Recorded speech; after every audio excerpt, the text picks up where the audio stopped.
What's poppin', guys? Back with another banging video for you guys. Hope you guys been having a great day so far.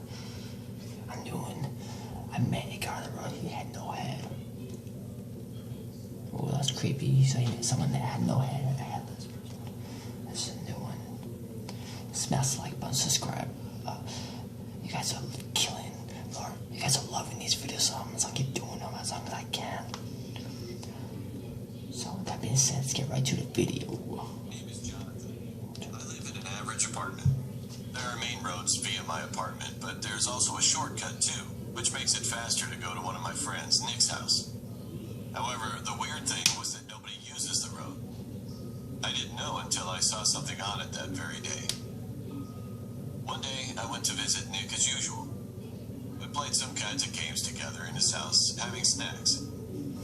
The outside had become dark, and when I looked at the time, it was almost 10 p.m. Then my mom called me to get back home as soon as possible. She seemed like she got mad, so I packed my stuff quickly. I got out of my friend's house, walked for like 2 minutes, and then I decided to walk through that shortcut lane this time. Because it was completely dark, it gave me a chill, but I was in a rush, so I lighted my phone's flash and walked through the road. It was a straight road, and all the leaves and bushes were on the two sides.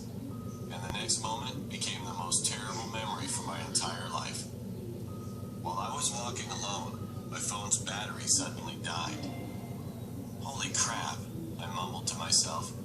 But at that moment, I was so freaked out. I made my pace quicker when I heard someone's footsteps. When I looked up, there was a figure in front of me that was almost black and invisible. All lampposts in that road were broken except 2 of them. Those 2 lampposts were flickering continuously, and the figure was slowly walking closer to my side. When the light fell on his face, I could see him full of scars on his face. He had a cut in his throat, and the blood is falling out of his cut. I tried to ask him if he needed any help, but then he put his hand on top of his head slowly, and he picked it up. I could see his head was dividing from his body. And he was just standing there, holding his head in one hand and looking straight into my eyes.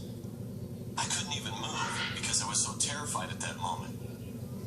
All of a sudden, his head was laughing loudly and gave a shriek loudly at the very next.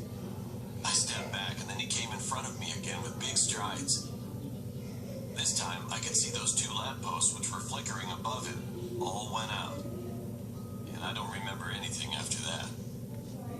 The next morning when I woke up, I was in a hospital. It turned out that some guy who was jogging around found me unconscious on that road. My mother was sitting next to me with an anxious look, so I told her my entire experience. When I finished telling her, she seemed a little surprised, and then she patted my back. She told me that there was a man who was murdered and beheaded by some gang members on that road a few years ago, but the police could neither find his head nor the criminal. Since then, lots of people saw the same stuff as me, so they stopped using that road. Even now, whenever I go to my home, I still ignore that frightening road and take another long path. It would always make my heart sink just thinking about that incident itself.